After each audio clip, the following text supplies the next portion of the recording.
బాలల దినోత్సవం అందరూ అనుభవించే బాల్యం భగవంతుడిచ్చిన ఓ అమూల్యమైన వరం. అభం శుభం తెలియని ఆ పసి మనసులు పూతోటలో అప్పుడే పరిమళించిన పువ్వులతో సమానం. అందుకు సూచనంగా ప్రపంచవ్యాప్తంగా ఆయా దేశాలలో బాలల దినోత్సవం జరుపుకుంటారు. మన దేశంలోనూ కూడా బాలల దినోత్సవం జరుపుకుంటారు. మన దేశంలో ప్రతి సంవత్సరం నవంబర్ 14న బాలల దినోత్సవం జరుపుకుంటాం. మన భారత మొట్టమొదటి ప్రధాని అయినటువంటి పండిట్ జవహర్ లాల్ నెహ్రూ గారి జన్మదినం రోజున ఈ ఉత్సవం జరుగుతుంది. నెహ్రూకు పిల్లలంటే చాలా ఇష్టం.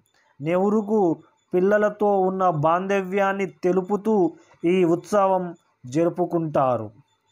పిల్లలు నెహ్రూను చాచా నెహ్రూ అని ప్రేమగా పిలిచేవారు. భారత తపాలా శాఖ ప్రతి సంవత్సరం ఈరోజు తపాలా బిళ్లను విడుదల చేస్తుంది. నెహ్రూకి పిల్లలంటే చాలా ఇష్టం.